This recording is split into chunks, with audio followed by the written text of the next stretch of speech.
At that, I call the meeting to order, and I am looking for our first speaker in the affirmative. And I believe our first speaker is Lincoln Earl Centers. Lincoln, you have the floor for 4 minutes. Thank you, Paul. I am with you here. You can hear me, yes? Yes, indeed, loud and clear. Wonderful. I'm just changing my view so that I can see. There we go. Yes, so I will just be opening the debate. I was asked to consider speaking, and I'll be speaking in the affirmative, as Paul said, with this proposition that will RFK Jr., in his role in leadership, advance the health of the American people? And my hope and my feeling is that yes, that he will. And I'll start out just by sharing that I've worked with Braver Angels for many years and was a part the last few years of a national project called the Truth and Trust Project that was focused on public health around the COVID era. And so this is nice to circle back and touch base on this topic of public health. My goodness, the world has changed, and the landscape and the culture, the atmosphere in our country has changed since the election. I know that for any of us on any side of this question, it would be hard to imagine the shift in leadership, not just politically, but within institutions and agencies, and what a profound shift that is. And for me, for many reasons, that shift is a positive one. And so I'll share a little bit about why that is and why I feel hopeful for that. And I'll just say also at the outset that I'm not interested in offering a report card of any kind of how the MAHA movement is doing or any specifics, but I'll share why as a voter I was enthusiastic about RFK Jr. and also why I feel enthusiastic about the shift in culture and leadership in public health on a national level. So I'll start out by just saying, I think a lot of people, most people on both sides of this issue that I hear from, agree on the fundamentals that our health in this country has got big issues. There's chronic health issues that really do need to be addressed. The status quo has not been working for many years in the United States related to health. Health outcomes have been down. Trust and satisfaction with healthcare and institutions and leadership have all been down. Chronic disease has been up, along with costs of care, costs of insurance. So I think on a fundamental level, everybody has a real agreement that that the status quo is not looking good for health in America. And for me, when I think about that, if the status quo is not looking good, for me, the interest would be renewal, not to throw everything out and start fresh or get rid of all the leadership. But I'm hopeful that what has happened with the coalition around the MAGA and the MAHA movement will be a renewal of attention in our country around public health, around wellness and health, and how we think about health and health care.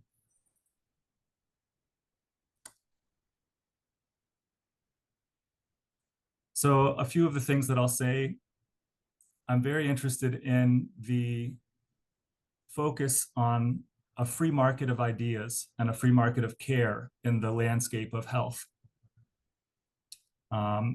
The principle of informed consent is important to me as a citizen, as a parent, and that I am quite concerned about the health outcomes and the lack of trust in institutions and leadership that I've seen in the last 10 years, but especially the last 5 years, the direction that has gone. And from my perspective, those make sense, that there have been good reasons for a lack of trust in institutions and leadership and experts, and there have also been good reasons why the population as a whole has struggled with health. And I'm hopeful that a shift in perspective at a leadership level will bring national attention to those reasons, to shifting the landscape of where our focus is, where our points of emphasis are around health in our country. So Lincoln, you're going kind of long. I got to ask you to wrap it up in 30 seconds to a minute. Thank you. Yes. So for me, the MAHA movement represents a real grassroots focus of voters in this country who are galvanizing around ideas of wellness, of healthcare rather than just disease care or treatment, and a re-emphasis on where our resources and treasure and attention goes around the wellness and the health of our population, our communities. So that excites me. I feel really optimistic about that shift in focus and culture. Thank you. Thank you so much. So I'm going to begin by asking for a question of curiosity, if there are any. And again, don't try to slip in a rebuttal at this point. Robert Hanson, what is your question of curiosity? Mr. Chair, I would like to ask the speaker, how does he feel about the big, beautiful bill's cuts to Medicaid? Thank you. Good example of a question of curiosity. Lincoln, would you like to reply? Yes, thank you for the question. For me, I have a big picture reaction, which is that in a big picture way, I feel concerned about health and public health being a focus of a top-down and a national or multinational approach of experts in that way telling the population what's best for them. On the other hand, I completely agree and have concerns about access to healthcare, the quality of healthcare. And so for me, the question of the bill, that specific bill, and how it affects people's access and quality of care, I'm not sure yet what the outcomes are. I do share some concerns about that. And I also remain hopeful that again, the shift in focus and culture will be a net benefit for people's health, despite the concerns around shifting in money and resources around care in that way. So thanks for the question. Okay, and now I'm going to actually ask for a point of contention or a rebuttal. So please lower your hand if what you have is not a point of contention or rebuttal. And wow, that lowered the hands.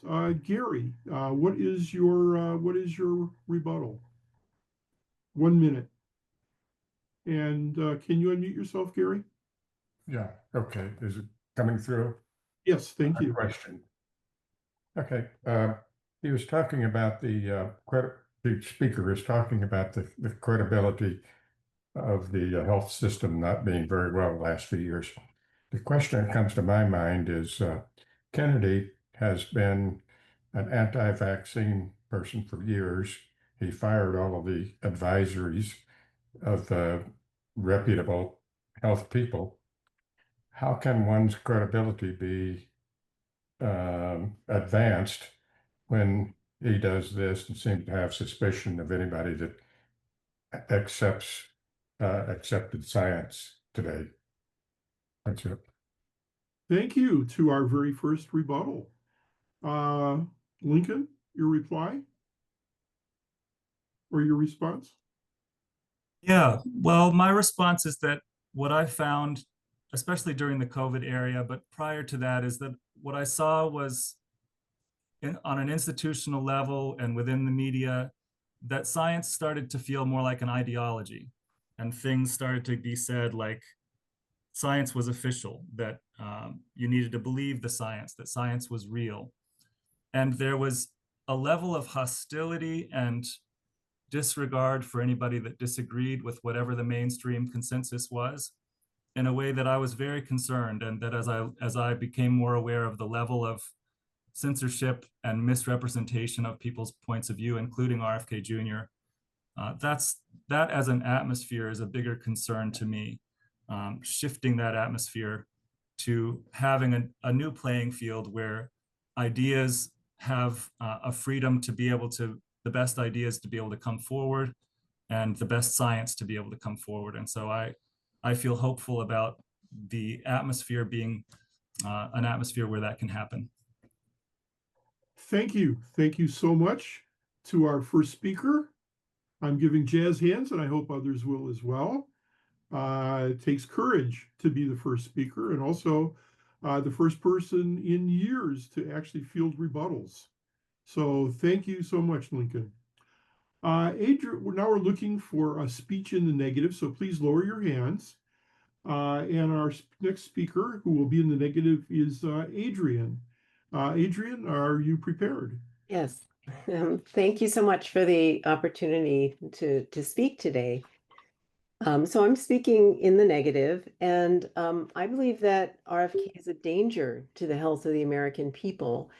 I'm trained as a physician, and I was the medical director of 2 alternative medicine clinics where I incorporated alternative medicine into my practice. I've written books on the subject and worked at the first office of alternative medicine at NIH. And I teach at Georgetown University, and I run a project called Farmed Out that does research and education on how the pharmaceutical industry manipulates the prescribing behavior of physicians. And the reason I'm telling you this is that some of my colleagues think I should be friends with RFK Jr. since he says that he's against pharmaceutical companies and he supports some alternative therapies, but we really couldn't be further apart. And the reason is that that RFK has no respect for evidence, and that disqualifies him from making decisions on health for the American people. There are alternative therapies that have been proven effective, but somehow RFK Jr. Seems to avoid supporting those alternative therapies and instead supports only dangerous or disproven or quack therapies. Like raw milk pasteurization was one of the biggest public health advances that has ever been made. It prevents people from getting sick from virulent bacteria. But then RFK isn't really a fan of the germ theory. He's on record saying that he doesn't think HIV causes AIDS. He thinks people who died of COVID in the US really died from chronic disease. And about those chronic diseases that he says that he cares about, he's presided over the destruction of offices and entities that assess the evidence and that regulate therapies and that provide health services. So it's already been mentioned that he fired all 17 members of the Advisory Committee for Immunization Practice. He's planning to disband the U.S. Preventive Services Task Force, and I can't imagine anything more sort of benign and supportive to go after. This is an internationally respected group. It's 16 people who volunteer their time. They're researchers and clinicians who are public health experts. They have no they're vetted. They have no conflicts of interest. They are volunteering their time to dig deep into the evidence and to generate guidelines on screening for tuberculosis, screening for breast cancer, screening for intimate partner violence, and a variety of other health issues. He's reduced the federal health task force workforce by about a quarter, and this isn't waste we're going after. He killed the Centers for Disease Control Office on Smoking and Health. He's gutted the FDA Center for Tobacco Products. Tobacco is the leading preventable cause of disease, disability, and death. What does RFK care about? Quack remedies, going after minor unproven health risks. Seed oils. He thinks beef fat is more healthy for people than seed oils. But he's actually undermining actual life-saving interventions like tobacco control and measles vaccinations. Under his watch, the head of the FDA's Division of Biologics was driven out because he opposed ineffective, dangerous therapies that were being pushed by pharmaceutical companies. A pharmaceutical executive is now going to be running the Center for Drug Evaluation and Research and the Center for Biologics Evaluation and Research at the FDA. Government agencies are becoming handmaidens to industry. I mean, RFK isn't a healthcare professional. He's not a scientist. He's not a researcher. So maybe it's unreasonable to expect him to have and understanding of scientific evidence. But it isn't just lack of expertise that's a problem. I've been a women's health activist. There are many non-scientists who have learned to evaluate evidence, to evaluate clinical trials, who are aware of principles of evidence and the limits of their own expertise. But RFK Jr. is not one of them. So Adrian, I'm sorry, I got to ask you to wrap up. I'm done. Well, you're done. Beautiful. Okay. All right. Looking for a question of curiosity. And once again, genuine question of curiosity. So you might raise your hand if you have such a question. And Mary, I hope this is a question, not a rebuttal, because I'm not asking for rebuttals. Mary Teresa Webb, please ask your question of curiosity. Please unmute yourself, Mary.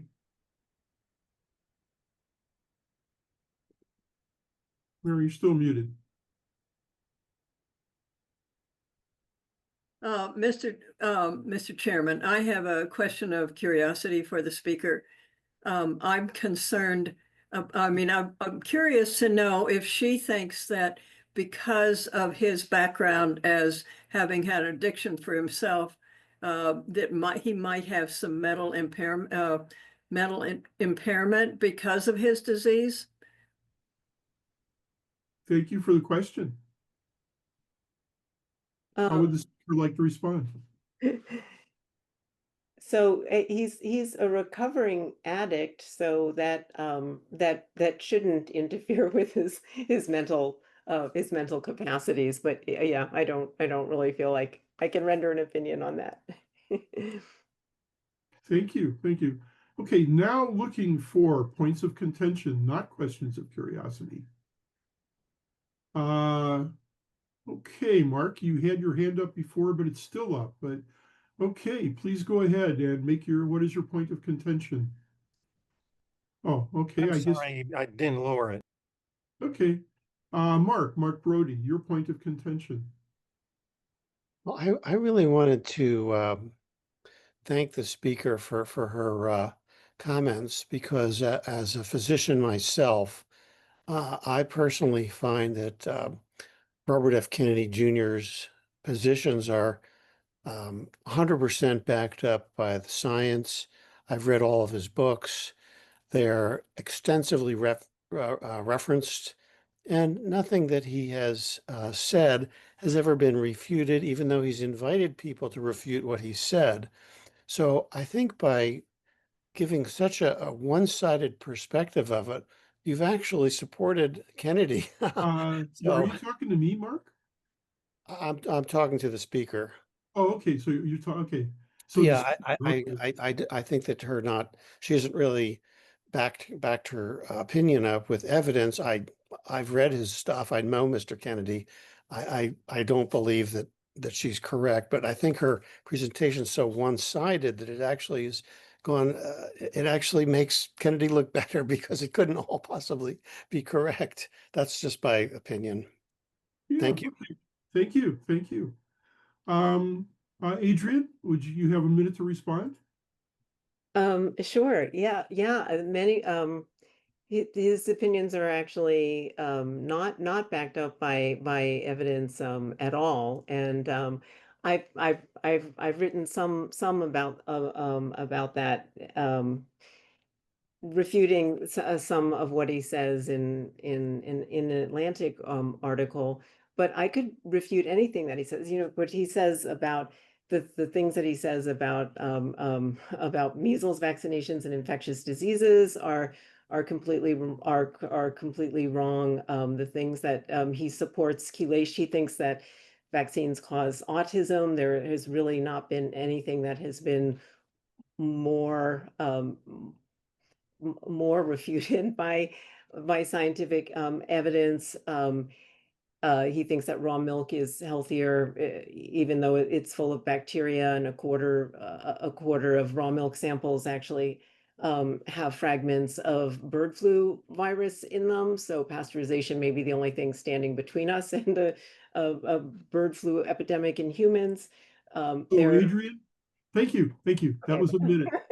We got to keep it concise. And I respect that you could probably speak for half an hour eloquently, but we do have to stick to our time limits here. So let me see. We are now looking. Oh, by the way, jazz hands to our first speaker in the negative. Thank you so much, and also for fielding one question and one rebuttal. Now we're going to our second speaker in the affirmative, and I believe that's our star of screen and stage at Braver Angels, Wilk Wilkinson. Well, thank you very much, Mr. Chair. That is a wonderful and just a beautiful introduction. So I appreciate that so much. And thank you to everybody that's here tonight. I greatly appreciate you taking a little bit of your evening to join us for this incredible Braver Angels debate on what I believe is just an incredibly important topic.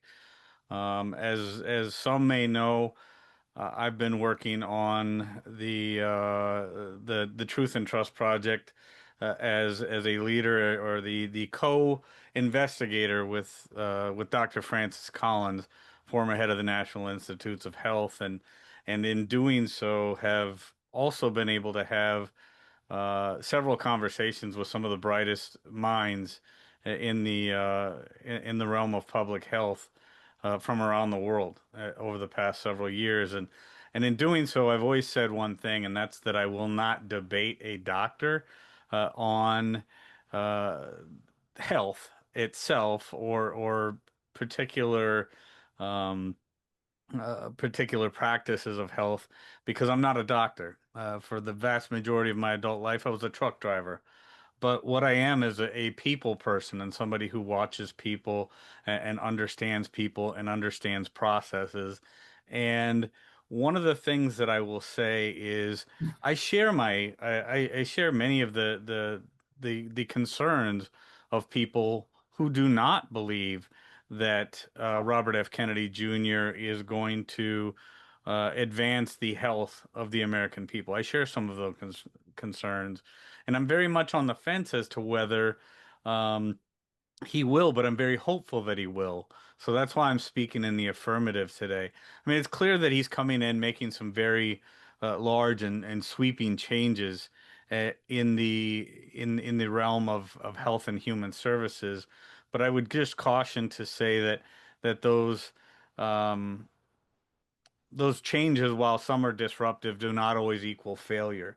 I will go to one thing that my dad used to say quite often, and that's that if we want the same results that we've always gotten, keep doing the same things that we've always done. Our health system in the United States of America is broken. It is broken and it needs work. And we cannot expect to find a different result if we keep doing the same things that we've always done. So when Robert F. Kennedy Jr. comes in and starts talking about chronic disease and you know the the obesity epidemic that we have in this country, we and I'll admit I'm one of them. We are the fattest country on the planet. Our children are the most obese out of any children or child population in the world. We have chronic diseases creeping up earlier and earlier in the lives of our children, and there's nothing really being done about it. But Robert F. Kennedy Jr. is talking about things like, you know, the toxins in our food, our environmental toxins, how we are arriving at these places. And, you know, maybe those things are right, maybe they're wrong, but they deserve a much harder look than what we've seen in the past. Um, we need to start paying more attention to ultra processed foods in this country. There's no other country on the planet that feeds its population more ultra processed foods than our country. Is it related? I don't know. I'm hopeful that we find some answers now that we've got somebody that's going to do something different. You know, we need clearer food labeling in this country. We need clearer understanding of what the additives are that are being put into our food in this country. Um, you know, recently or in recent years, they've found more causal connections between mental health problems and cell phones with our kids in this country, and the fact, and it's just a fact that we are the most connected generation in human history, but people feel far more alone. We have far more suicides in this country.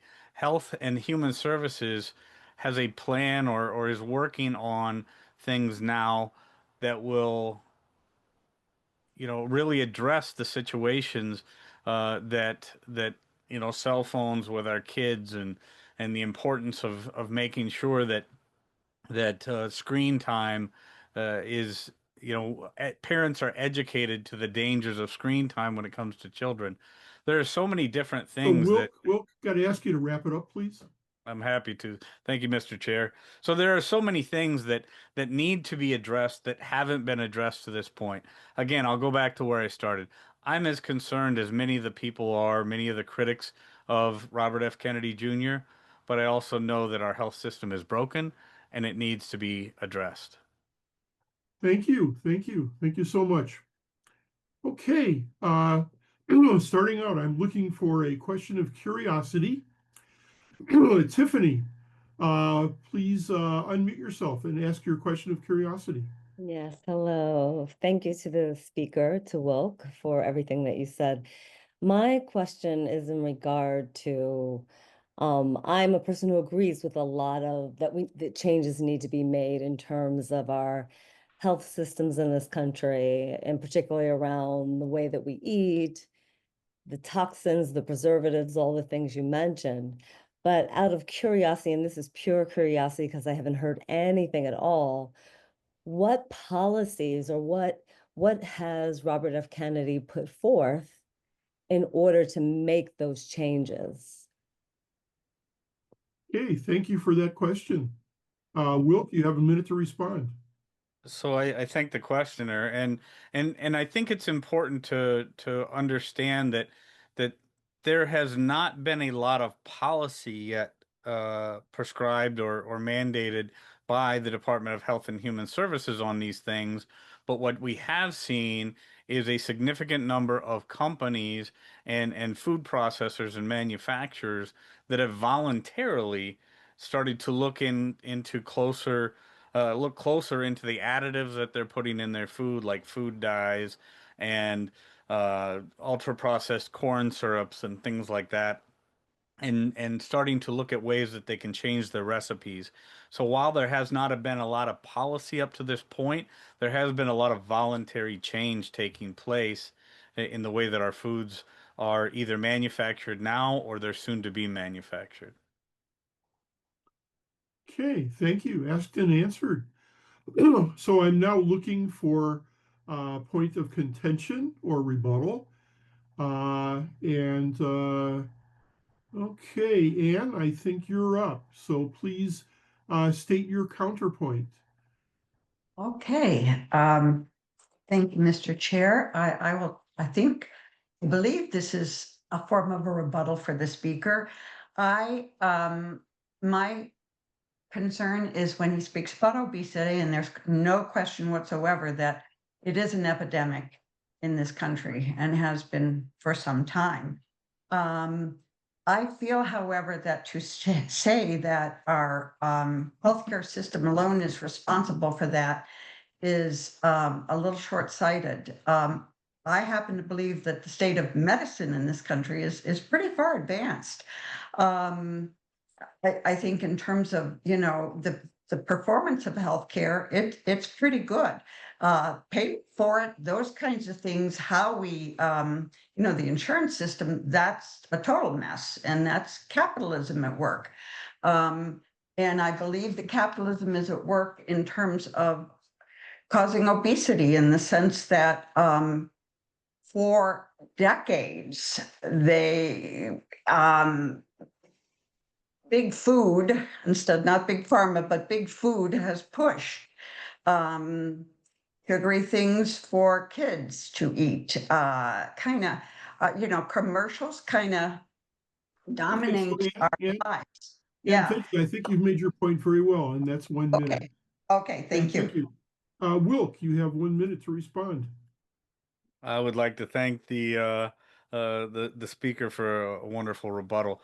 Mr. Chair, I would say as a response to that rebuttal, there are some things there that I agree with in the sense that uh, capitalism has been partially responsible for the obesity epidemic in this country. The thing that I think that needs to be addressed when it comes to obesity is not necessarily a we don't need an assault on capitalism. What we do need is more education for the populace on what is actually happening with our food supply and how we can better regulate that on our own as individuals, because and I think that's kind of where this thing is going to go, in the sense that it's not that we want the government to limit our choices as what's available to us, but I do believe that it's important for the government and the Department of Health and Human Services to bring a better awareness to us as individuals so we can make better choices. Thank you. Thank you. And jazz hands for our second speaker in the affirmative. And I'm now looking for a speaker in the negative. And I believe Jessica. Jessica, are you available and ready to make your 4 minute speech? I am. Can you hear me okay? Loud and clear. Thank you. All right, thank you, Mr. Chair. And just for everyone, I'm in Western Mass and there are really bad storms here. So I was saying I might need to turn off my video at some point. So saying hello and might need to go off video in a sec. All right. RFK Jr. is not a public health reformer. He's a demolition crew in disguise.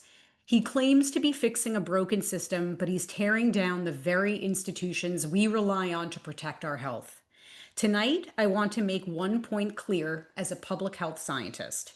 Kennedy is not advancing the health of the American people. He's replacing evidence-based solutions with political theater and oversimplified slogans. We all agree, and it's quite clear, that the US is facing a health crisis. We spend more than any other country, and Americans live shorter, sicker lives than our peers. Chronic disease is on the rise. Over 47 million people face food insecurity. These are real complex challenges. But Kennedy does not engage with that complexity. He pretends there are easy fixes, banning food dyes, swapping corn syrup for cane sugar, while ignoring what actually drives health: poverty, housing, food access, environmental exposures, healthcare access, and more. He sells the illusion of action, oversimplified answers to deeply rooted problems, and in the process distracts from solutions that could actually help. At the same time, he's undermining our capacity to respond to real health threats. Under his leadership, nearly 10,000 public health jobs were cut, and tens of thousands more are slated for elimination. Key agencies like the CDC, NIH, FDA have lost over 20% of their workforce. Entire scientific advisory committees were purged, experts replaced with influencers and conspiracy theorists. Inside these agencies, programs targeting chronic disease, lead exposure, and cancer prevention are being shuttered. Public health staff describe a climate of fear, dysfunction, and scientific censorship. And yes, the consequences are real. During the worst measles outbreak in over a decade, Kennedy delayed action, promoted unproven treatments, and children ended up hospitalized as a result. He has no medical training and yet positions himself as a health authority while profiting from organizations that spread misinformation. It's no wonder that major medical organizations, including pediatricians and public health experts, are suing his administration for endangering public health. Over 100 medical and health groups have all warned that his efforts to dismantle preventative care could strip access from nearly 100 million Americans. This is not about holding institutions accountable. It's about dismantling them out of distrust and ideology while offering nothing to replace them. I understand why people are frustrated. I'm frustrated. But Kennedy is not offering real solutions. He's offering villains, spectacle, and false promises. While he obsesses over the color of breakfast cereal, Americans are dying of preventable diseases, struggling with chronic conditions, and facing a healthcare system in crisis.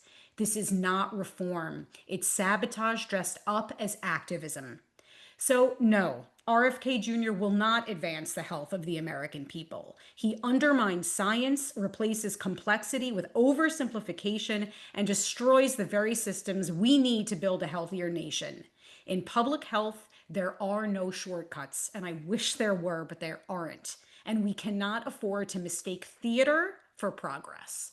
Thank you. Thank you. Right on time. And as chair, I'd like to acknowledge a passionate, eloquent speech.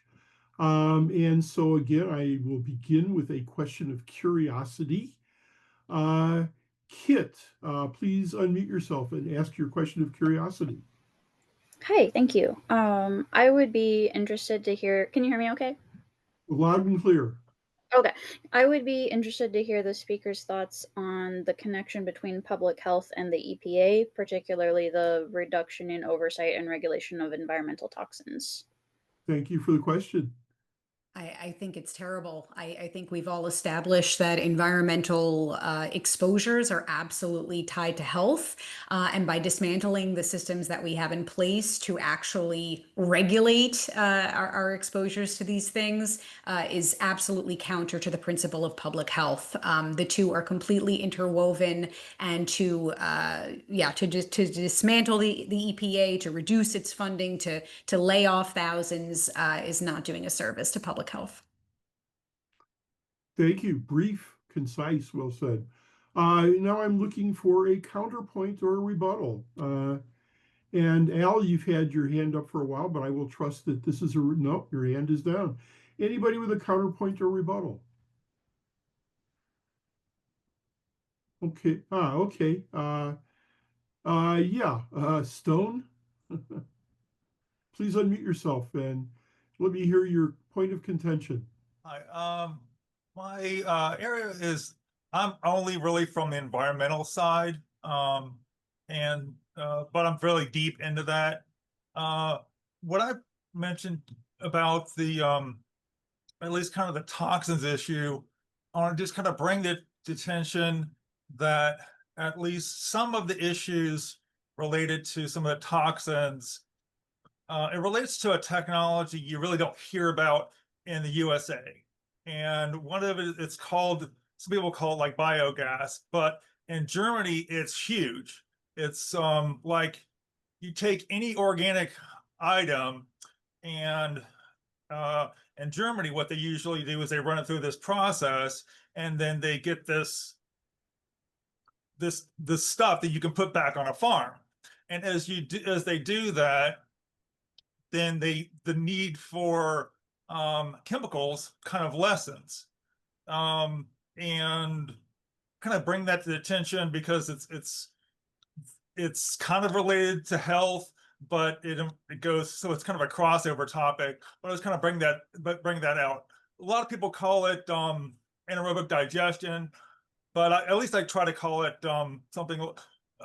I refer to it more as regenerative farming energy. It just kind of sounds better. Okay, but it does relate to, it relates to health because it lessens the need for chemicals. So thank you. I'm not quite sure if that was a rebuttal on topic. But yeah, I'm not sure how to bring that across. Sorry Jessica, about that. Jessica, would you like to take a minute to respond to that? Yeah, so I just to be totally honest, that is outside my wheelhouse. I'm not familiar with that specific technology, but broadly, I think there's a lot of vilification of this idea of chemicals, like for example, pesticides, right? And it's true that pesticides at a certain dosage can absolutely be harmful, and we want to minimize our exposure to them, right? But the dose makes the poison. And so I'm worried that RFK and others in the MAHA camp sometimes over oversimplify and don't acknowledge that, yeah, this thing could be dangerous, but at what level? And also not acknowledging that those pesticides, and I'm just using that as the example here, they serve a purpose, right? And without pesticides, our food supply would be decimated, and then we'd have even less access to fresh foods. So I would just ask people to understand the dose makes the poison, and to understand what purpose that particular chemical might serve. Thank you. Thank you so much. Jazz Thank you. hands for our second speaker in the negative. So a little bit of a chair note. We're working hard here to have a balanced debate, and we're pretty short on Fs. So we got a long line of negs and short on Fs. So I am reaching out to those who feel that they can speak in the affirmative. So I see Mark Snell. I think you're waving your hand. I do actually have you on the list of speakers in the affirmative, Mark. So thank you very much. But we are looking for others as well. And so, but at this point, I will go to Debbie Silverman, our third speaker in the affirmative. Debbie, are you available? I sure am. And great. Okay, go ahead. Thank you. Have 4 minutes. Okay, I appreciate hearing so many different viewpoints from fellow physicians and scientists. As a retired holistic family physician who's followed the work of RFK for many years, I've seen the evidence of his commitment to eradicating the root causes of the chronic diseases decimating America. And I am convinced, as another speaker said, the detail, his attention to detail and documentation of science. I believe, as much as I am upset about a lot of what's happening in the current Trump group, that RFK is the only thing that I'm actually thrilled about, because I believe that he will bring health care to a country that right now only has sick care. I want to go back about 30 years when I was conventionally trained and in practice for a number of years and had a speaker at our local holistic group who was against vaccines. And I remember being furious. I was livid. And after that, as the time went on, I started hearing other speakers against vaccine. And at that point, I changed my thinking and I said, I'm getting curious. What do they know that I don't? So I took the other stand and started investigating, started subscribing to holistic newsletters, and got a lot more information, and started finding out that there is science and that a lot of the real science has been censored and suppressed. I don't know if you've heard about Dr. Brian Hooker, who just recently came out with this book, Vaxxed, Unvaxxed. Sorry, you can't see it. Let the science speak.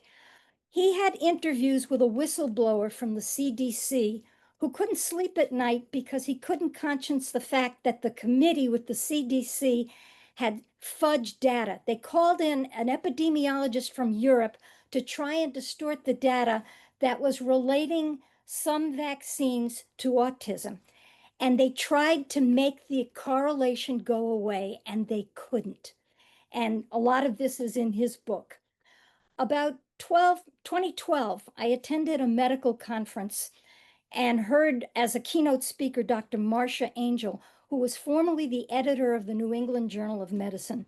My jaw dropped when she confessed that she had stepped down from her position when she discovered the corruption in her own journal, the highly esteemed New England Journal of Medicine. She found that the articles published were from those who advertised, and the choices of articles were those that had good outcomes for the drugs. And this sort of cemented my transition from an orthodox medical believer to feeling like I'd been brainwashed in medical school. I would recommend to everybody to read the books by Dr. Suzanne Humphreys, who wrote a book called Dissolving Illusions, which was one of the most incredibly documented treatises on the truth about vaccines. I learned stuff, polio epidemic may not have been due to polio. It correlated with the use of DDT, the same symptoms of flaccid paralysis, and it was trying to promote a vaccine back then. there's just so much going on that is for production of drugs and vaccines for commercial purposes. RFK may not have a medical background per se, and he never actually wanted to get into this, but he had mothers approach him who were convinced that their children had reactions after vaccines. And after seeing what he'd done with getting lead out of the water in Michigan, all this stuff, people asked him to investigate. And that was how he got involved with the medical aspects. But he's meticulous about researching and getting data. And part of the problem is that because there's been so much censorship in medicine, the public just hears what the government and the pharmaceutical companies want us to hear. So you don't know that there is real science that's documented that shows the other side of the story. Debbie, got to ask you to wrap up. Okay. Let's see. Let's see. Boyd Haley did some research that correlated autism and vaccines, and that was probably a major turning point in my belief system. But I would encourage you to read Brian Hooker's book, Suzanne Humphreys, and I think RFK is one of the thrilling things, the only good thing that's coming out of the Trump administration. Thank you. Thank you. Thank you. So now I will be looking for a question of curiosity. Leona, please unmute yourself and ask your question of curiosity. Well, thank you, Chair, and thank you, Speaker, for your passionate speech. What are your views on the measles vaccine? The pediatrician who came up falsely that was linked to autism. And apparently there's been lots of research to back that up. What are your views about that? I'm glad you asked about that.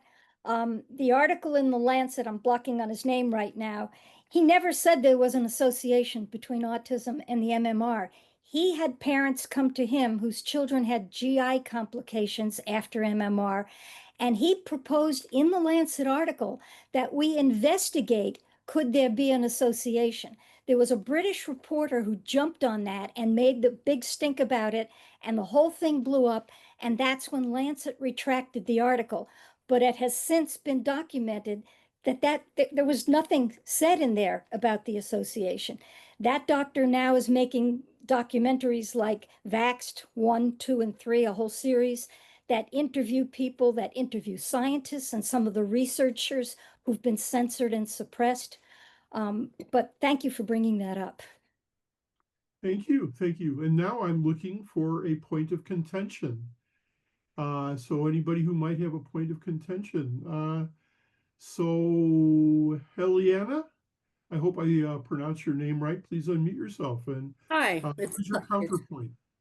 It's Helena. My counterpoint is, if all of the things that Robert Kennedy is putting out are true, why is he so against the research dollars needed to show that any of it's true? That's a great question too, and I'm puzzled by it. I watched an interview between two physicians who brought up the question. There are alternative holistic people who are angry that he's not doing enough, people who are saying he's doing too much. And what this physician pointed out is that he has to be strategic. If he tried to do all the good things that we holistic people believe in, they decapitate him and kick him out right away. He's got to space things out, do things slowly and gradually. And I don't understand some of the healthcare, the Medicaid stuff upsets me equally. But I think that the people on the ACIP committee all had vested interest in vaccines, and I was thrilled to see them go. Okay, thank you. Thank you. And so that will conclude the speaker. Thank you so much, Debbie. And so now I'm looking for a speech in the affirmative. If you have your hand up, please lower it at this point until we move on. And I see, I believe Mark Snell is our next speaker in the affirmative. Mark, are you, oh, wait a minute. I'm sorry. I went out of order. I'm looking for a speaker in the negative. Sorry, meant chair senior moment there. And Andrea Kisak, please give us your 4-minute speech in the negative if you're available. Yes, I'm available. Can you hear me? Loud and clear, 5 by 5. Wonderful. Good evening. As a board certified physician in pathology, I've spent the bulk of my career developing safe medicines and vaccines for use in patients in both clinical trials and in drug safety, or as it's known, pharmacovigilance. I was asked to give a brief overview of drug safety for those who are unfamiliar. The minute a compound is identified to be a medicine, extensive testing is done at the bench in animals to start taking a look at possible side effects. Once it begins to be used in clinical trials in human beings, the drug is not only tested to see if it works, but also to see if it's safe. The information is reviewed by the physicians treating the patients, the physicians working for a pharmaceutical company, and again by the FDA and other drug agencies all around the world. The monitoring continues once a drug is given approval by all of those sources that I mentioned.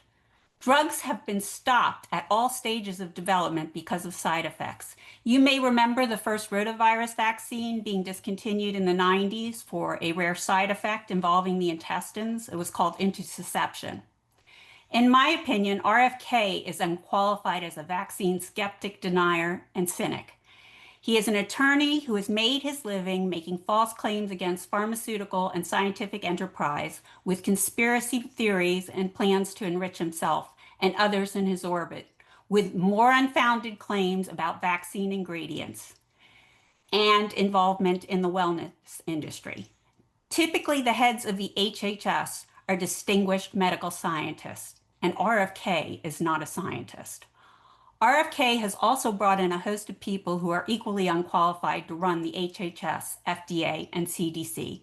Jay Bhattacharya is an economist who happened to go to medical school, but he's never done a residency or practiced medicine. Vinay Prasad is a COVID denier and has downplayed the long-term effects of COVID. But yesterday he quit after 3 months. I could go on, but I'll stop there because I only have 4 minutes. The message here is that change in the HHS jeopardizes our public health successes and our global lead in biotechnology and medicine. Returning to RFK, he has promoted unfounded claims on multiple occasions, including that vaccines cause autism, that no vaccine is safe or effective, that the polio vaccine caused soft tissue cancers, and that more people died of the vaccine than the disease. All of these claims have been disproven by ethically conducted research for decades. A 2024 study by the World Health Organization shows global immunization efforts have saved an estimated 154 million lives over the past 50 years. 101 million of them are infants. Measles vaccination reduces infant mortality by 60%. When vaccinations compliance rates fell in the past and now, measles and pertussis have recurred in susceptible populations. Measles can result in pneumonia, brain infection, and death. Vaccination remains a medically powerful tool by preventing disease, disability, and death. Now that RFK is leading the HHS, he has given equivocal advice on taking the measles vaccine, and people have died in Texas from the ongoing and still spreading measles epidemic. Now he has set his sights on bankrupting the Vaccine Injury Fund, and if he is successful, vaccines will disappear from the US like they did in the past. Finally, as the mother of 3 young adult children, I have vaccinated all of my children with every single vaccine because I still believe that the diseases are worse than the cure. I also believe in the principle of living in a community and doing what is best for other weaker members of the community. So by vaccinating, I protect not only myself, but the community. As other people choose to be less responsible members of the community and cease vaccination, they increase the risk that those that have vaccinated and those who can't because of health reasons will be harmed. There are a small percentage of people who take the vaccines on time and on schedule and still don't become immune. In the past, they were protected because the entire community took the vaccination and protected everyone. In my personal experience, this happened to my daughter during an outbreak of measles as a young adult. She got tested and found out she was not immune to measles, so we got her revaccinated until she became immune. But I know I would have been incredibly angry if she'd gotten measles from someone who was unvaccinated after I and everyone else I knew had assumed the risk of vaccinating. So Andrea, I've got to ask you to wrap it up. Okay, in closing, in my opinion, the COVID-19 pandemic has fractured society at many levels. Imagine what will happen if childhood scourges like measles and polio take hold and children die or become handicapped from what were preventable diseases for most of our lifetimes. Thank you. Thank you. Okay, so now I'm looking for a question of curiosity. Michael, I see you are already unmuted. Go ahead and ask your question. Strangely, I can't hear you, even though you're unmuted.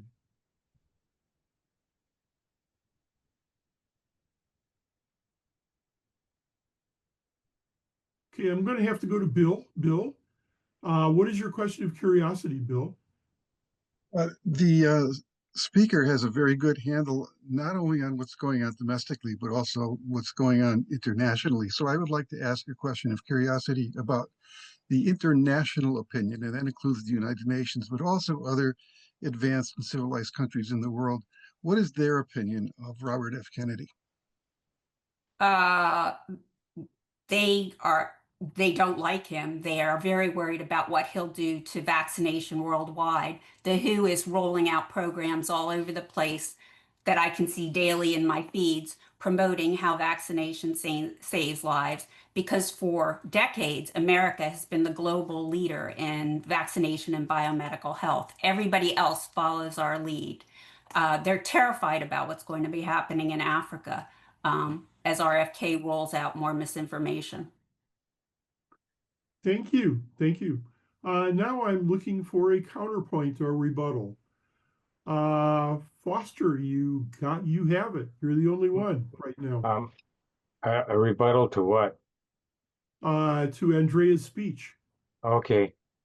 Yeah, I feel like that I personally don't believe that all vaccines are bad, that many of them can be helpful, but the mRNA one was quite dangerous in many ways, as has been proven by the side effects that have been huge.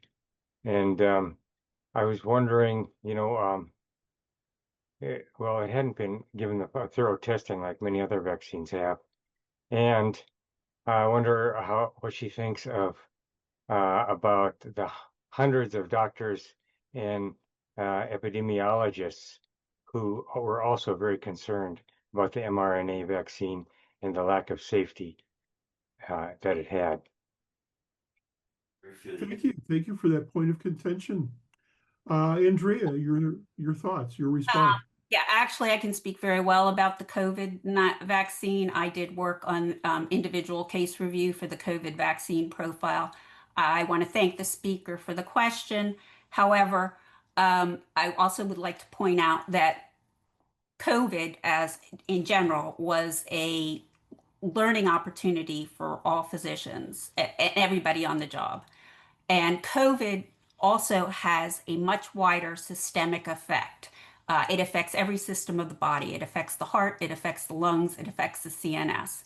So it is not inconceivable that the vaccine would show some rare adverse events, but they are not widespread. To my knowledge, there is no widespread concern. Every agency in the world has recommended COVID vaccination. The two serious side effects that I'm aware of with the COVID vaccine are the myocarditis in young men. The myocarditis that young men get is mild and usually heals within a week to 10 days of the vaccine, whereas the myocarditis they get from COVID can kill them. So overall, the vaccine is still safer than getting the disease. And it also prevents you from getting long COVID. Have I run out of time? I could go on for a long time. No. Thank you. Thank you to the speaker. Thank you. Okay, we are now going to a speaker in the affirmative. And once again, I want to put a call out for any additional speakers in the affirmative who would like to get in line. But right now, Mark Snell, are you ready to give a speech in the affirmative? Yes, I am. Thank you. And sorry about my waving earlier. This is the first time I've done this. I'd like to speak to this resolution. Resolved, RFK Jr. will advance the health of the American people. I like to speak in the affirmative. To me, I'm a big picture type of guy. And for people who are concerned about RFK, because I share many of your concerns, I would ask you a thought experiment. Imagine we had a President Harris. What do you see improving of all these issues that we're talking about, the things that are broken with the healthcare, et cetera? What would be better after 4 years or 8 years of her? And I have to believe if we had Biden in for 4 years, if we had Obama, bless his heart, in for 8 years, we're talking 12 years here. It seemed like the plane is on the same direction in terms of where it's flying to if we're not changing our course. So to me, the important thing here, I think I picked up on what a earlier speaker talked about. I don't think this is going to be successful until we get a grassroots group of people together. And I would argue something like braver angels of people of different backgrounds to say, wrestle with these issues of how do we make America healthy again? There was one speaker earlier that talked about the fact that a lot of bad health is economically driven, poverty driven, lack of education, et cetera, and many of these things. And I just have to stand back and say, well, where did I see Harris presenting something to cover those things? What I like about RFK right now is he's brought a question to the table that people have said, don't worry about it. The FDA, HHS, everybody over there will deal with this. You can sit back, Mr. or Mrs. Citizen. And he's saying, no, we need to involve people in this. Now, I'm a big picture guy. When I look at what's broken with our system versus places like France, we have this cost plus approach to healthcare, which you see in Medicare and Medicaid. And I'll give you a short example for me. Years ago, I thought I had a heart attack.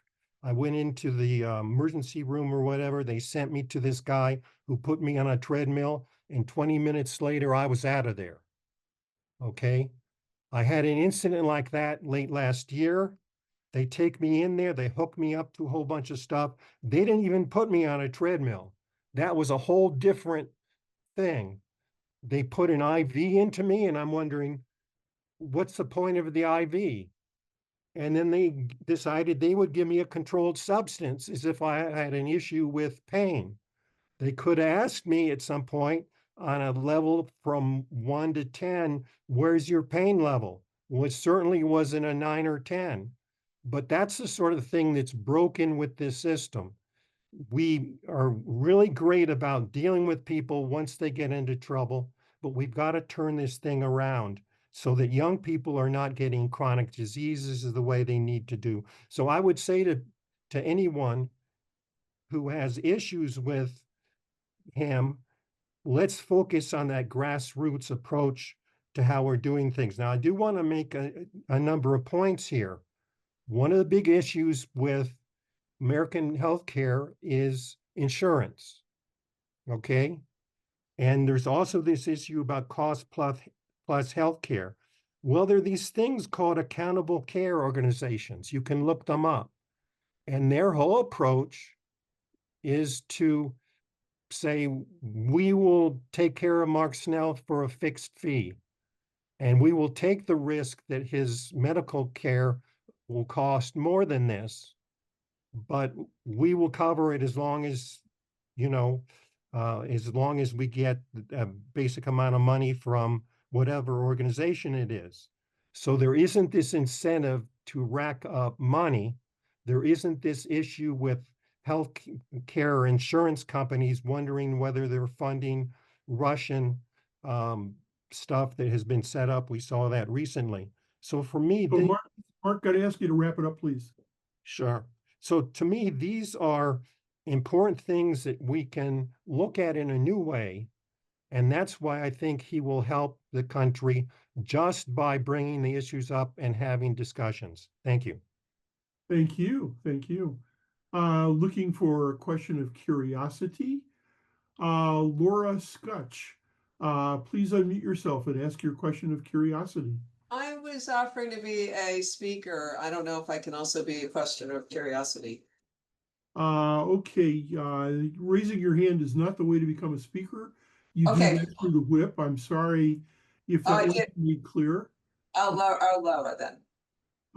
Robert Hanson, what is your question of curiosity?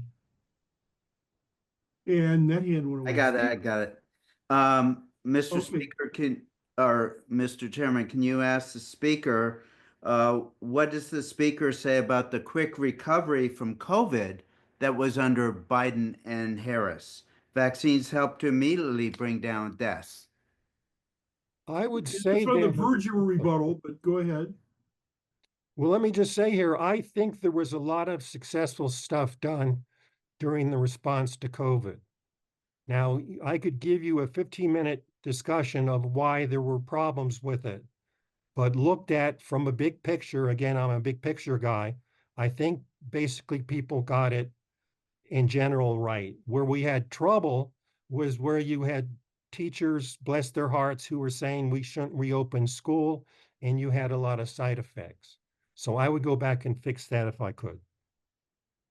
Thank you. Thank you. Okay, now looking for a rebuttal or a counterpoint. I only see one hand, so Robin, it's yours. Go ahead. Please unmute yourself. And what is your counterpoint?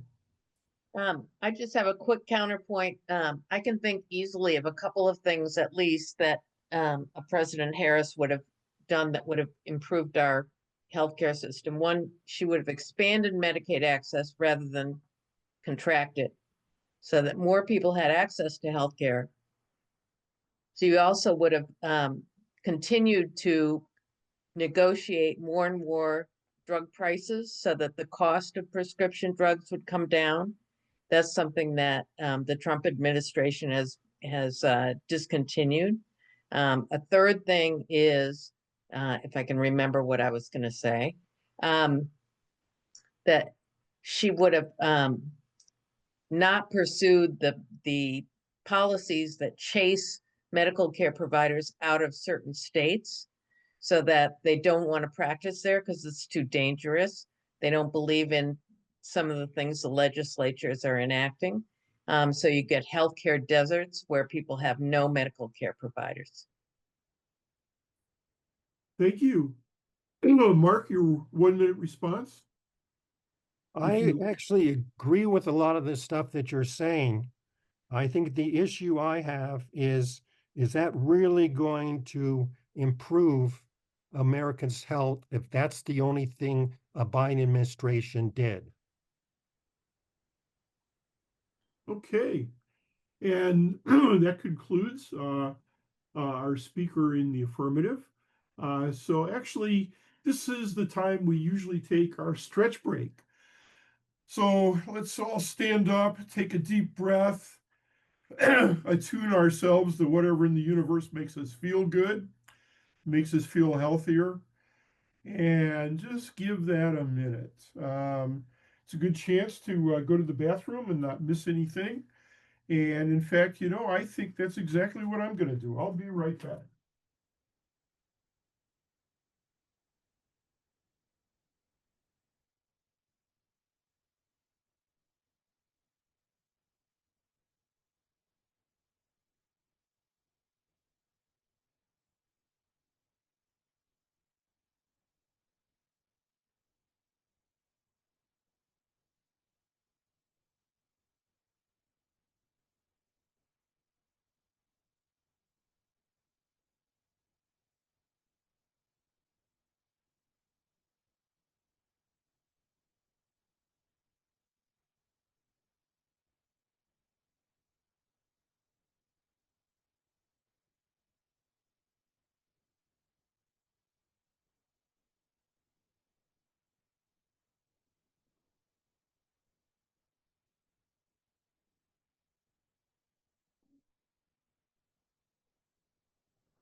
Sorry, rookie mistake. I came back and didn't unmute myself.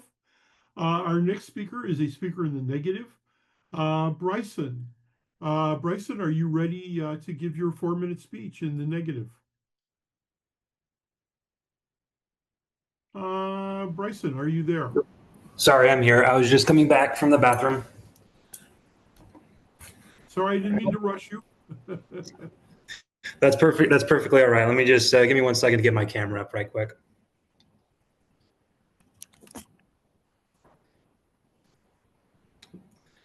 All right. Can you guys hear me all right? 5 by 5. All righty. So whenever I started doing a little bit of research for this event, I didn't really know the rabbit hole that I was going to be diving down into, because RFK seems to be a black hole of conspiracy theories and bad science. Even if he were to reverse course now, I don't think that he would have any way of making up for the harm that he's already done. I was originally going to briefly go over each conspiracy theory, but I figure I would just dive into some of the details and studies that he cites for some of the more significant ones.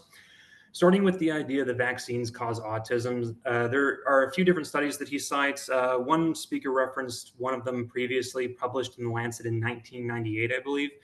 The study was written by a guy named Andrew Wakefield, and the study was pulled for a number of different reasons, including the fact that it engaged in data manipulation, it's cherry-picked data, and Andrew Wakefield himself had 2 undisclosed conflicts of interest. For one, Andrew Wakefield stood to earn about $43 million per year selling diagnostic kits for a fake syndrome that he later discovered. And he was also holding on to a patent for a rival technology to vaccines at the time. Another study that he oftentimes cites, or it's actually a handful of studies, are written by a pair of guys named Mark and David Geyer.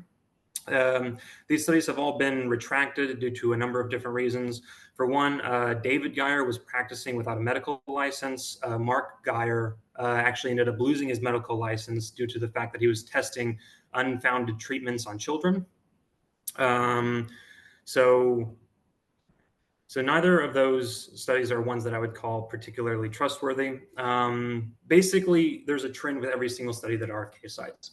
Either the study is grossly misquoted, or the study has been redacted for very, very good reasons.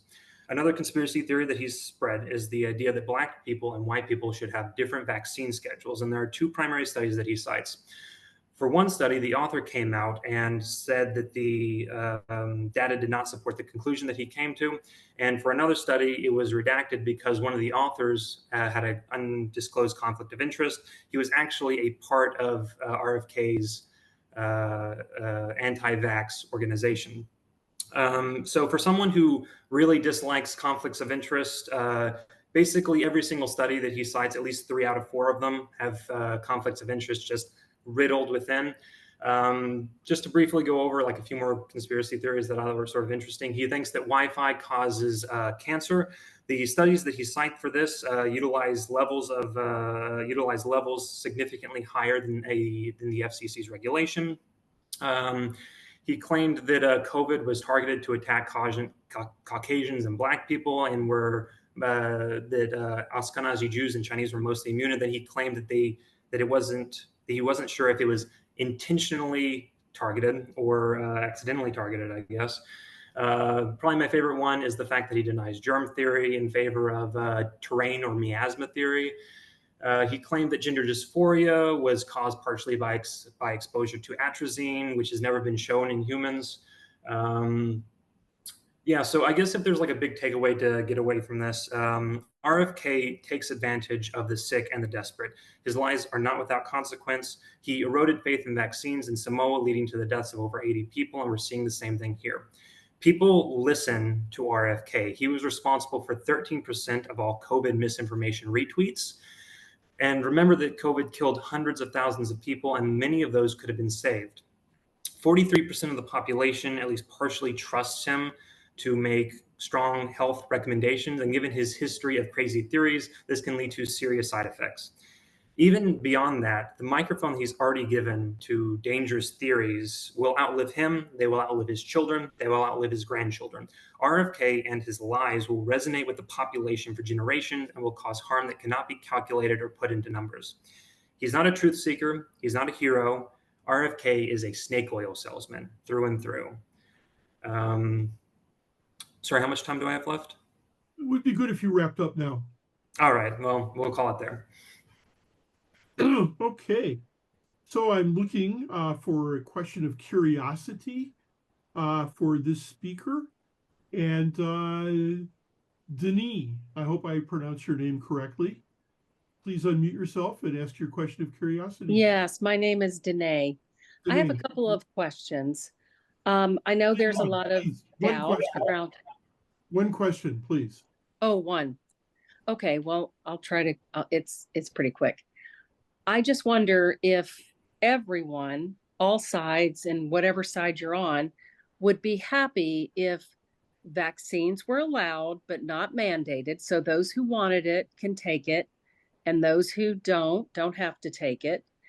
And are they okay with taking toxins and dyes and things that are not allowed over in Europe and Australia and New Zealand out of our foods? These manufacturers know how to make these things without all that doesn't make us more sick and unhealthy. So what if we take that out and we still have those foods, but they're just healthier version, and we have a stricter guideline like they do?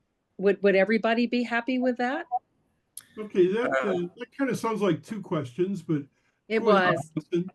I can get to both of them. So as far as whether or not everybody will be happy with either of those, I think the answer is probably no. You can't ever make anybody or make everybody happy.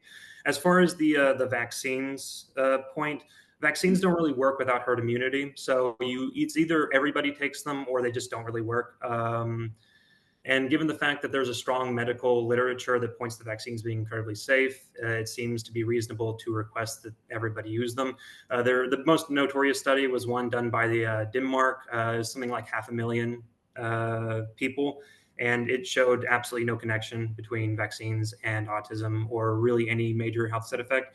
As far as the different stuff in our foods, I can agree to that to a large degree. I think that a major component of the health crisis that America is facing right now has to do with over-processed foods.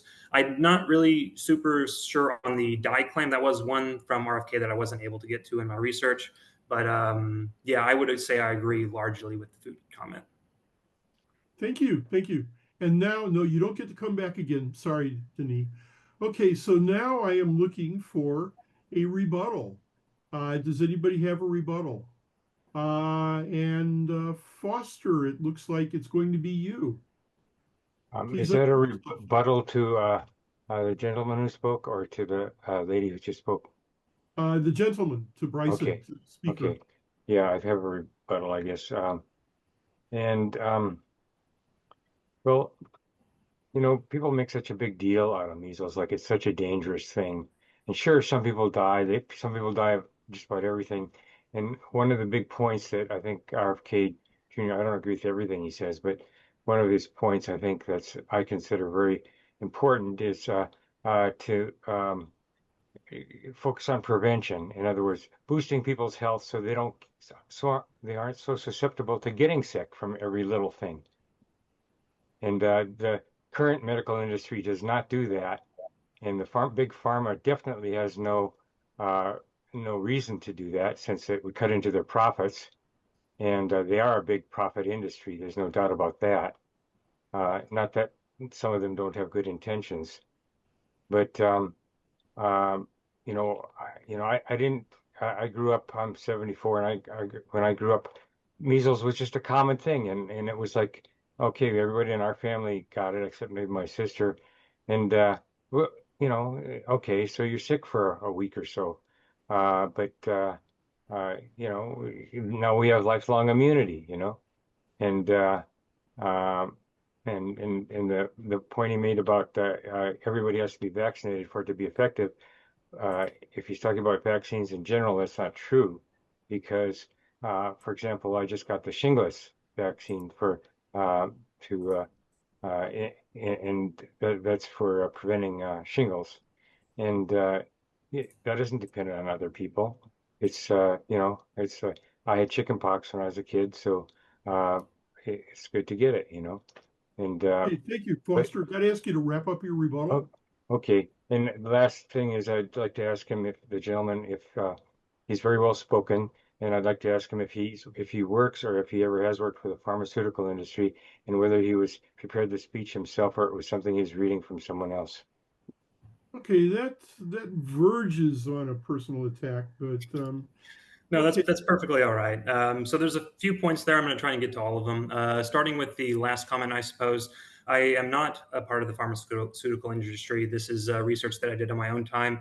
I am reading it from something, but it's something that I wrote myself, along with a list of bullet points talking about the different sources that RFK has cited, which I also documented myself.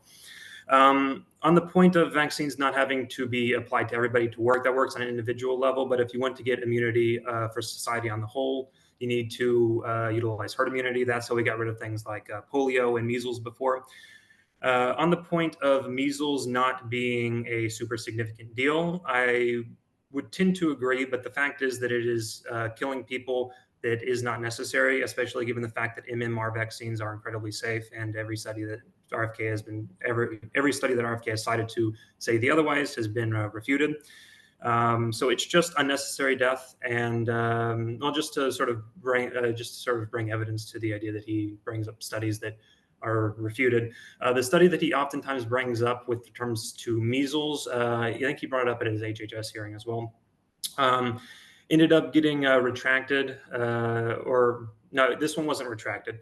The problem with this one was the fact that the journal was incredibly corrupt. The editor-in-chief, board members, section editors were all known sparers of vaccine misinformation. The authors had previously retracted vaccine papers, and the paper was funded by an anti-vaccine group. So it doesn't seem particularly trustworthy to me. I think that covers everything. Did I miss something? Thank you. Thank you. Thank you to the speaker. Appreciated. Okay. Our next speaker will be a speaker in the affirmative, and that will be Laura Scotch. Laura, are you ready and available to speak in the affirmative? I didn't know I was going to speak tonight, so I am furiously writing down notes, and they will not be in any kind of cogent order. However, I have to just remark. You just went mute, Laura. You just went mute. I just wanted to make a comment that it seemed to me the people that are speaking about Robert Kennedy Jr. In the negative have probably have never actually listened to him. I find that happens a lot. There's an awful lot of commentary about the man, and if you really sat down and heard him speak, you would not be able to say the things you're saying about him. That's really one of the biggest problems I have with people who make these kinds of claims, but have never really listened to the man himself and only read the detractors, the media who is supported by pharma, and may I say quite substantially. And what I know about Kennedy, I've worked with him personally as a volunteer in Riverkeeper in the 90s. I also worked with Children's Health Defense for a year during COVID. I got to Children's Health Defense through Debbie Silverman. She did a great job of really summing up this thing, but through reading Suzanne Humphrey's book, Dissolving Illusions, which blew my mind, and I highly recommend it to know the history of vaccinology, because it's quite stunning what it's about. I don't want to go into it. It'd take forever to talk about that, but what I know of Robert Kennedy Jr. is he does not make claims. Okay, he's an attorney. He asks questions. He draws attention to things he thinks are not substantiated or that are causing harm, and he questions them. He doesn't make claims, and this is what I hear everyone saying. He makes this claim, and he's this anti-vaxxer, and he doesn't believe this, and he doesn't believe that. That's so far from the truth. He brings to the table a question. What I've seen through COVID is there is no room for questioning. That is dangerous. There is no room for dissent. There's no room for questioning. All you can do is parrot what comes out of the CDC. All you are allowed to do is to parrot whatever the conventional wisdom is and not question. And this is where I was drawn to him, because he said, if we don't question, we will never never know the truth about what works and what doesn't. And as a matter of fact, I got quite an education working with him, because one of the most shocking things that I learned was that the EUA, which is the Emergency Use Authorization Act, that the statute that allows for a drug, an untested, unproved drug, an experimental drug, to be given in an emergency, can only be licensed for emergency use if nothing else is shown to work. So what happens then? What happened then is that anything else that showed promise was squelched, was suppressed, was vilified, was demonized, and you never heard about it. Vitamin D is one example. Let's just say vitamin D is a simple and easy approach to immunity, keeping oneself healthy. A lot of third world countries did a lot better than we did because they had exposure to sunshine. If you look at some of the poorest countries in the world, they did a lot better during COVID than America did with all our vaccines. Now, we don't hear about this in the media. Why? Why aren't we hearing these reports? Because media is funded and supported by pharma, by the physicians, AMA. We are being censored, and heavily censored. I mean, I was kicked off of Facebook for even talking about alternatives. Kennedy was kicked off of Facebook, Instagram. This is serious problem we have with our First Amendment rights, right, in this country, that we are being censored repeatedly and viciously. And that's the tip of the iceberg here. I mean, but to me, that's one of the most egregious things that I saw happening, was that any dissent against the mainstream media approach, which is vaccine, vaccine, vaccine, vaccine, and nothing else. And herd immunity didn't exist somehow. The hundreds of thousands of years of us developing herd immunity all of a sudden disappeared. Okay. All of a sudden, flu deaths disappeared. Statistics were shifted and manipulated. Everyone who went into the hospital was tested for COVID repeatedly until they came up positive, so they could be put down as a COVID entry, and then they get compensated by the government. It's shocking. If you really dig deep into the corruption of this pandemic, you will be absolutely stunned. And I just think if you've got to stop listening to the media telling you what's what, and listen for yourself. Listen to the man. Okay, Laura, got to ask you to wrap it up. All right. So that, in my opinion, having worked and seeing his work ethic, seeing his standard of what constitutes research. When he writes a book, he has 800, 900, 1,000 citations. And I was part of that team that helped to do that. I know that this person who's a lawyer knows you've got to enter a courtroom with good evidence. You can't spread a lot of nonsense around. That's Okay, thank you for listening. Thank you. So I am now looking for a question of curiosity. And Leslie, you raised both hands to convince me that you really have a question of curiosity. So you did convince me. Please ask your question. Yes. Can you hear me okay? Yes. Yes.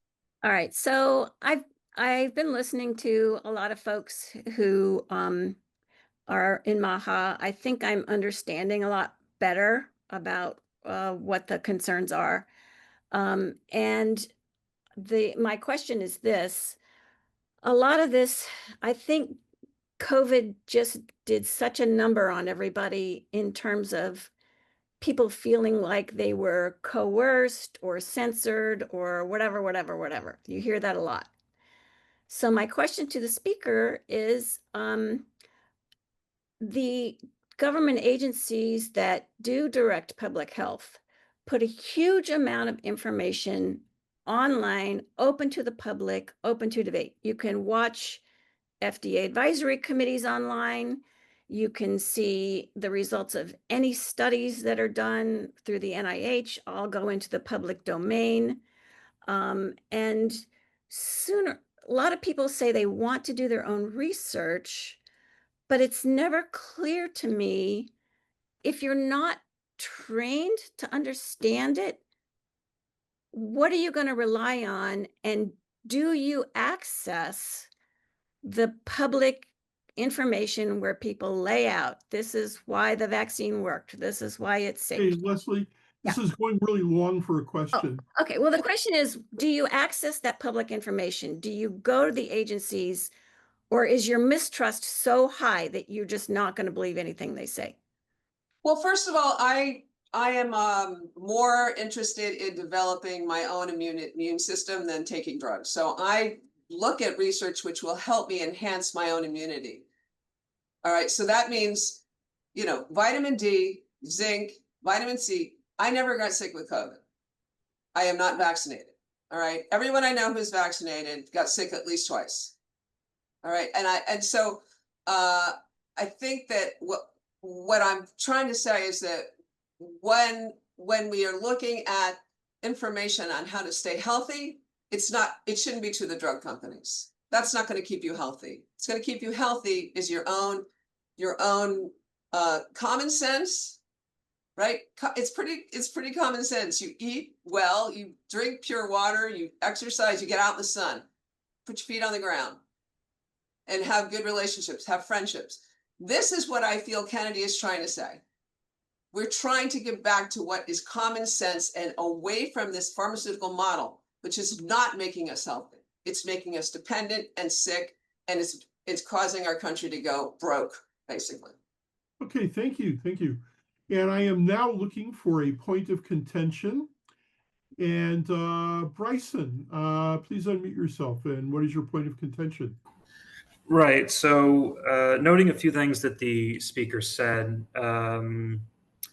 for COVID, I would like to point out that the reasons why flu numbers dropped were likely due to the fact that we were engaging in healthier disease practices anyway, washing our hands, social distancing, wearing masks, things like that. It would have naturally resulted in diseases across the board dropping. My understanding with COVID was that it was unique in the sense that it was highly prone to super spreaders, which made it a lot difficult, and it was also prone to rapid mutation.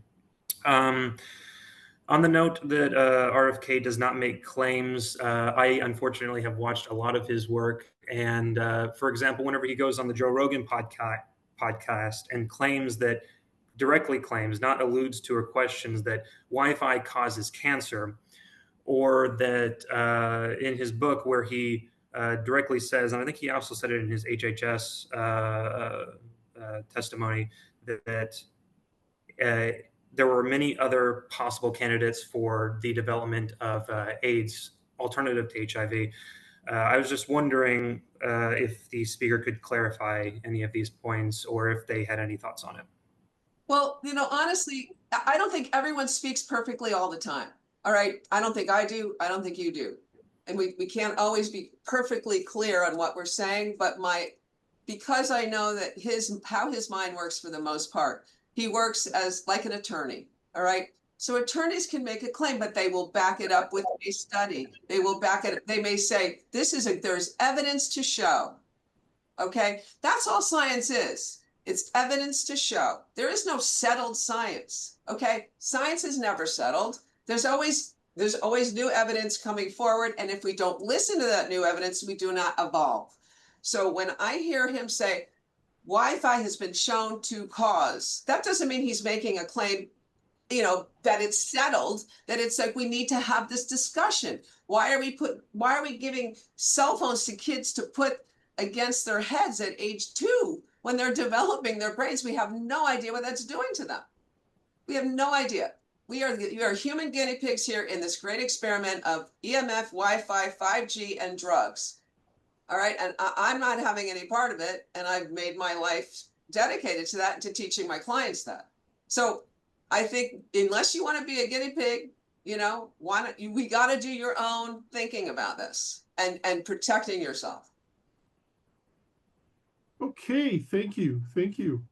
And I want to thank the speaker. Jazz hands for our speaker. And so now we are looking for a speech in the negative.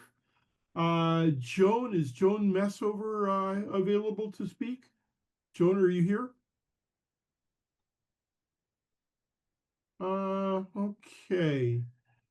How about Lewis Merlin? Is Lewis here? Okay. Stephanie Lumsdale, are you Lumsdane, are you here and available to speak in the negative? Is that me? Oh, yes. Somebody juxtaposed a couple letters in your name. Stephen, go ahead and please make your speech in the negative, and you have 4 minutes. Okay. I guess I would be speaking in the negative here. I don't believe that RFK is good for the medical health of our country. And I guess my perspective from this is mostly from a research standpoint. I work in biological research, in microbiology, and in my experience, the steps that RFK is taking are really, really damaging to the field of scientific research. And that obviously extends to medical practice and medical industry. There's a lot of basic science, biological research that works with medical research to try to answer questions and solve problems. Those two really have to be able to work together. And RFK has been responsible for cutting a lot of really important research funding. Like in the university environment that I'm in, people are actively talking, professors are talking about, okay, do we need to look elsewhere for funding? Do we need to cut off these research projects? Can we not do important scientific work because it might be related to women's health or vaccines? And that's really, really not a good environment for science in general, I think. I think it's really damaging for people at the top, someone like RFK, who isn't a scientist, isn't a doctor, to be deciding what should and shouldn't be studied. Like a lot of people have talked about, I think it's important to ask questions and it's important to study different things.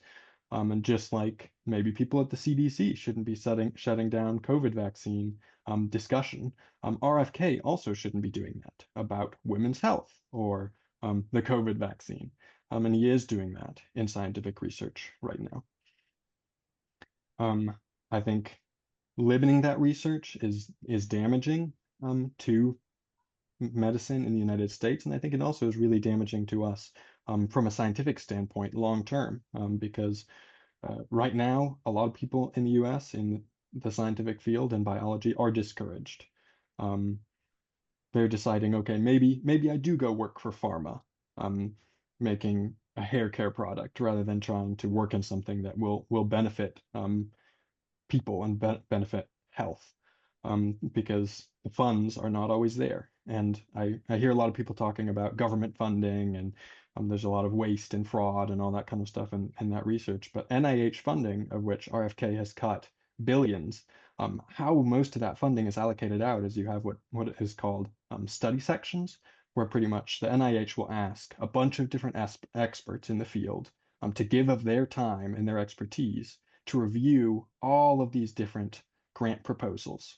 And they'll come together people from all different backgrounds, doctors, people in science, maybe people in pharma, maybe people in alternative medicine. All these different experts will come together and review all of these proposals and say, okay, this looks promising, this doesn't, because we have an expert over here who understands this has already been answered, or this question isn't going to be helpful. So the funding that NIH gives out isn't just applied willy-nilly based on what Big Pharma wants. It is really a broad spectrum of experts within the field figuring out what is important and what that money needs to go towards to help medicine advance and help us understand a lot of these big questions like autism and diabetes better. And a lot of that funding is being cut. And I think that is really, really worrying to me. And that this is something that long term will have impacts. If a lab shuts down now, that's going to have impacts more than just over the next 4 years. And maybe that was a little rambling, but that's pretty much my thoughts. Thank you. Thank you. Thank you very much. Now I'm looking for a question of curiosity. Kim, I'm going to trust that you have a question of curiosity. Please unmute yourself and ask your question. Yes, I'm sorry. I noticed the two young men who are particularly negative about Kennedy, but I would like to ask the NIH director now is Jay Bhattacharya, who is an MD and also a PhD in economics. And the programs or the testing or funding that he's looking at to fund additional research after discovering that 85% of our medical research cannot be replicated. And because the NIH was getting actually royalties from the COVID vaccine since they were partially involved in its development. So to you, I hope that you, to the speaker, I hope that you would take into consideration that there are some very qualified people in NIH that have that background that you respect. So I'm hopeful that you will perhaps take a second look and be more positive about your future health. Okay, that was far more of a rebuttal than a question. But Stephen, please go ahead and your response.